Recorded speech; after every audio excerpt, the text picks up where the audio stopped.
Muito bem, vamos iniciar agora falando sobre a síndrome dolorosa miofascial, que é uma das condições patológicas que principalmente deram origem para o uso da técnica de agulhamento. Então é fundamental que a gente fale um pouquinho mais sobre essas questões, para que a gente consiga fundamentar cada vez mais o uso da nossa técnica. A síndrome dolorosa miofascial é uma condição que é musculoesquelética caracterizada por dor local, dor referida e pela presença de pontos gatilhos, são os trigger points, tá? Então, nós temos aí uma epidemiologia presente em 53% da população que refere dor musculoesquelética, 85% das dores nas costas, 54% das dores crônicas de cabeça e nuca, 55% das dores orofaciais. Então, é de grande relevância que a gente entenda o seguinte: boa parte, então, dos problemas de dores que os pacientes apresentam são de origem musculoesquelética. Então, a minha avaliação ela precisa ser o quê? Voltada buscando esses elementos aí. Dentro, então, da dor miofascial, nós falamos que ela tem algumas características, como dor profunda, tipo impressão ou queimação, e normalmente ela vai estar aqui, numa região restrita. Né? Lembra que a gente falou dos mapeamentos da Giant Travel lá em 1940? Ela identificou um ponto gatilho e a sua zona de referência. Então, normalmente, a dor da pessoa ela vai ficar o quê? Restrita ali àquela região. Não tem muita lógica, ela pode ser um pouquinho mais para o lado, um pouquinho para baixo, para cima, mas ela tem uma região mais delimitada, tá? Normalmente ela piora com o uso da musculatura envolvida. Os pacientes vão apresentar também junto, associado a essa condição, distúrbios do sono, estresse, tensão emocional, que possivelmente essas questões são as causas das dores musculoesqueléticas dessa pessoa, e não uma consequência. E isso que precisa ficar bem claro na hora que a gente investigar, identificar no paciente, a gente buscar também o quê? Corrigir essas questões com o paciente, melhorar o sono, melhorar a gestão do estresse, melhorar a tensão emocional e assim vai. Então, quando eu faço a pressão desse ponto gatilho, é muito comum que o paciente o quê? A dor intensifique na região e a dor seja referida. Essa é uma característica clássica do trigger point. Tá legal? Por enquanto, mantenha essa informação a respeito do trigger point e acredito que você, até esse momento, já tenha tido essa informação a respeito dos trigger points. Bom, a dor referida, como que ela pode acontecer? Ela pode acontecer por excitação de neurônios adjacentes, então eles vão transmitir essas informações um para o outro, que é muito comum, ou por convergência neural, que eu tenho ali, através de neurônios aferentes, eles fazem sinapse com um único interneurônio. Então, é por conversão neural mesmo, a dor pela presença mesmo dali do trajeto do nervo. Então, acontece, não é injustificável não, tá? Muita gente fala, não tem muita justificativa de uma dor referida. Claro que tem, é principalmente por isso, por excitação de neurônios, e o nosso corpo funciona dessa maneira, ele vai tentando achar formas de avisar cada vez mais, de forma mais rápida, mais intensa, para o meu cérebro entender que aquele local precisa de grande atenção. Então ele vai se conectando com os outros neurônios e vai transmitindo essas informações. Uma coisa que é importante a gente diferenciar de uma dor neuropática e de uma dor nociceptiva, de uma dor de uma presença de um trigger point, é basicamente o seguinte: se eu tenho uma dor de origem neuropática, de uma compressão nervosa, eu vou ter o quê? No trajeto do dermátomo. Ok? Quando eu tenho alguma questão que é uma dor miofacial, ele não vai seguir essa ordem. Pode muitas vezes até confundir. E esse que é o grande problema. E como as questões neuropáticas são menos comuns, eu recomendo que a gente investigue as questões musculares primeiro. E investigue uma questão mais miofacial e depois investigue as questões neuropáticas, até mesmo porque é muito comum que os testes sejam que tenham baixa sensibilidade e acabam nos dando falso positivo ou falsos negativos. Então, busque na musculatura uma resposta ali inicial.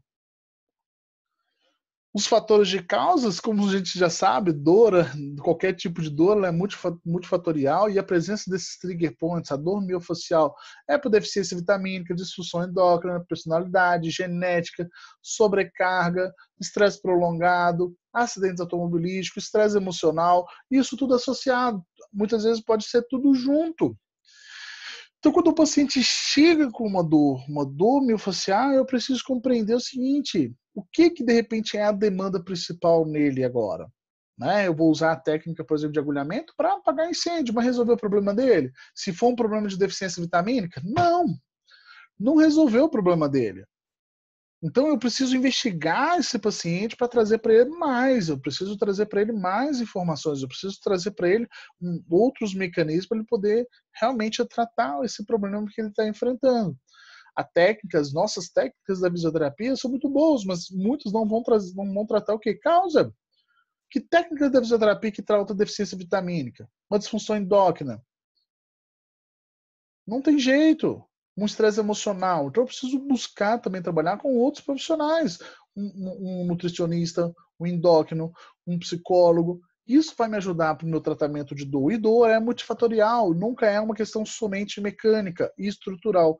Isso tem que estar bem claro na sua mente para que os seus resultados sejam realmente surpreendentes.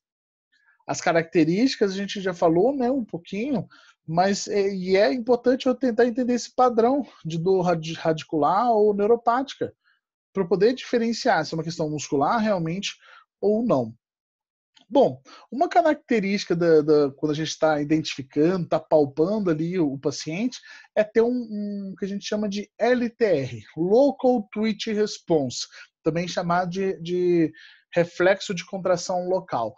Vai ser uma fibrilação na musculatura, onde o paciente ele vai ter ali uma resposta de contração a partir da minha palpação ou quando eu estou agulhando. Então, os pontos gatilhos, né, eles nada mais são do que um ponto específico de alta irritabilidade, normalmente em formato de nódulo, em uma área rígida, no caso as taut bands. Então eu vou ter uma área de banda tensa e no centrozinho eu vou ter ali um trigger pointzinho dentro dali. Tá? Isso foi descrito pelo Travel e Simmons, né? Na verdade, a data aqui está de 93, mas uma atualização, mas isso foi desenvolvido em 1940, tá? Então, normalmente eu tenho ali esses nódulozinhos, esses pontos presentes ao longo da taut band. E nós temos alguns tipos de pontos gatilhos. Nós temos os pontos gatilhos central, que é localizado no centro das fibras musculares. Nós temos os pontos gatilhos de inserção, justamente na inserção ali do músculo. No ponto gatilho, nós temos o ponto gatilho ativo, e é importante a gente ter essa diferença, que ele provoca dor espontânea e sensação de fraqueza, limita o alongamento do músculo e, ao ser pressionado, produz dor na sua zona de referência. Já o ponto gatilho latente, quando a gente palpa, o paciente não sente dor. Pode sentir, mas normalmente não sente na mesma intensidade, não limita movimento. Ou seja, é um ponto no qual eu posso simplesmente o quê? Desconsiderar, eu posso pular ele. Eu não preciso tratar esse ponto que não está tratando, que não está provocando dor. Então, na hora da minha palpação, é importante que eu explique para o paciente uma coisa. Olha, eu vou mapear agora. Caso você sinta alguma coisa diferente, alguma sensação, você me avisa. Então você vai avisar uma vez só, porque muitas vezes você vai acabar induzindo. Está palpando ali um ponto gatilho latente, você está vendo que tem o nódulo e começa a apertar mais e o paciente não sente nada. Aí você começa a perguntar para ele, e aí? Não está doendo, mas olha, está sentindo o nódulo? E aí o cérebro vai gerar total atenção para aquele local e possivelmente ele vai começar a doer. Então eu pulo esse, tá legal? Nós temos os pontos gatilhos primário ou principal, geralmente quando ativado de forma direta por sobrecarga aguda, então a pessoa só aparece na hora que está trabalhando. E o ponto gatilho satélite, que ele é ativado pela ação dos pontos gatilhos primários. E normalmente esses pontos gatilhos satélites estão localizados em trapézio, coluna lombar, e eles acabam desencadeando a presença de trigger points em outras partes do corpo. Então eu posso associar os meus agulhamentos e fazer uma busca realmente nesses locais principais.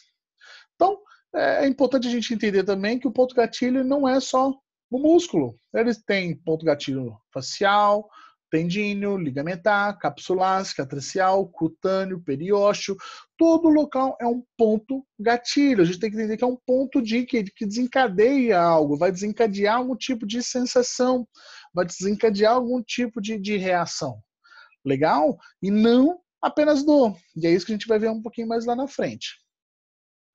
Então, as características ali do ponto gatilho que eu estou palpando é que eu tenho essa resposta twitch, né, que é o LTR, que eu falei para vocês.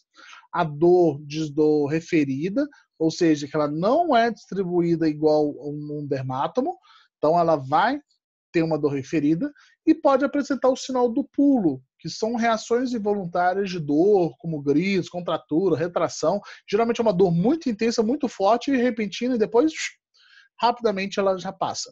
Tá? São características aí desse ponto gatilho. Eu posso utilizar essas características como metodologia, inclusive, de avaliação. Então, por exemplo, fiz ali, estou palpando, deu dor referida? Dor referida. Deu sinal do pulo? Deu LTR? Tratei. Vou avaliar de novo. Aí eu falo, não deu twitch, não deu dor referida, não deu sinal do pulo. Sucesso no tratamento. Eu já não tive já essas reações que são reações de acordo com a sensibilidade realmente do paciente. E pronto. Legal? Bom, tendo as metodologias de identificação que nós temos aqui um grande problema. Porque hoje a confiabilidade interexaminadora é muito baixa, é de 35% a 74%. Então é importante que eu associe o método. Eu não falei agora sobre usar ali a sintomatologia com um método de identificação? É uma forma de você associar. Vamos falar sobre alguns métodos de identificação. Um deles, que é hoje o principal, é a algometria de pressão, que é uma técnica semi-quantitativa. Então, esse aparelhinho era um aparelhinho que era usado na engenharia civil para medir o quê? A dureza dos materiais. Então, eu vou fazer uma taxa ali de pressão naquele local onde está sentindo dor e ele vai me dar em quilos até a hora que o paciente fala, tá doendo, começou a doer. Então, eu tenho ali uma forma de quantificar, né, o quanto que aquele local consegue de pressão em quilos realmente. Então, é um mecanismo, é um aparelho na qual dá para a gente poder utilizar. Um equipamento desse aqui, digital, a gente consegue comprar em média por $160, mais ou menos, caso você consiga buscar lá fora. Aqui é quase 5 vezes mais o preço disso aí, tá? A termografia é um recurso excelente para identificar e confirmar a presença de pontos gatilhos, tá? Ele tem ali 90% de confiabilidade, tem a falha técnica, variação de temperatura, demora para se fazer uma avaliação, então clinicamente não é algo muito prático, né? Mas para estudos passa a ser um recurso bem interessante. Caro também, um módulozinho para iPhone custa em média R$2.000. Um mecanismo que também é muito legal, eu acho que é o futuro da fisioterapia, é justamente o uso da ultrassonografia. Então a gente consegue facilmente identificar esses pontos gatilhos e eu consigo intervir com a minha agulha exatamente no local, que tem ali o ponto gatilho e fazer a minha intervenção com a minha agulha, sem trazer, por exemplo, maiores prejuízos para o paciente. Então, por exemplo, pode ter alguns locais de maior risco, tá? Então, pode ser interessante. Esse estudo aqui vem mostrar, por exemplo, o uso da ultrassonografia e o uso sem ultrassonografia para o tratamento de trigger point. Então, pegaram lá com os pacientes e foi registrado lá dos dois grupos a dor através da escala visual analógica. Então, quando for utilizado com ultrassom, os pacientes saíram de 7,2 de dor para 1,1 após 24 horas do procedimento, tá? Então 84% de melhora, em comparação ao que não usou, que saiu de 7,4 para 2,7 após 24 horas, uma diminuição de 63,5%, então uma diferença de 20%. E um investimento muito alto do uso da ultrassonografia, que parte de R$18.000, chega até R$60.000, ainda talvez não seja muito acessível para o fisioterapeuta. Outro método de identificação dos trigger points são o uso da eletromiografia, mas é mais utilizado em centros esportivos, de grande referência, tá? Mas é talvez seja um dos métodos mais efetivos para identificar pontos gatilhos ativos e latentes, tá? E acaba nos sobrando o quê? A palpação. Então, qual que é a técnica de palpação mais interessante de ser utilizada? Imprime-se uma pressão firme com a ponta dos dedos, indicador ou médio, utilizando pequenos movimentos circulares. A partir que você identifica ali aquele ponto, você o quê? Aumenta a pressão e, caso seja realmente um ponto gatilho, a pessoa vai sentir a dor referida, vai ter perda de movimento e todos aqueles sintomas que normalmente o paciente tem. Algumas regiões como trapézio, esternocleido, escaleno, são muito sensíveis, né? Então eles vão acabar doendo de forma geral. E eu posso colocar o quê? Dar uma escala aqui de dor. 0, ausência de dor, desconforto. Grau 1, leve desconforto. Grau 2, desconforto ou dor. Grau 3, duro acompanhado de sinal do pulo, retirada, LTR. Ou seja, é uma metodologia de identificação. Tudo bem? Mas vamos lá. Identifiquei de um lado, identifico sempre do outro para poder ver se existe realmente alguma diferença nesses pontos aí. Então eu faço essa pressão firme ali, aproximadamente de 8 a 10 segundos, e vou esperar o quê? Esperar que o paciente sinta algo. Tudo bem? Lembra, você sinta algo e não exatamente dor, tá? Infelizmente, a palpação ela não é um dos melhores recursos. Estudos em 2007 e 2017, uma revisão sistemática e depois uma revisão sistemática com meta-análise, mostrou que a utilização de palpação manual para a identificação de trigger points não é confiável. Tá? Então, alguns critérios de diagnóstico de pontos gatilho podem se tornar muito complexos de serem realizados. Recentemente, agora, em 2017, saiu esse estudo, um estudo do Delphi com os principais autores, onde trouxe para o seguinte: o que esses profissionais, quando estão avaliando, eles estão buscando? O que eles querem encontrar a partir dessa palpação?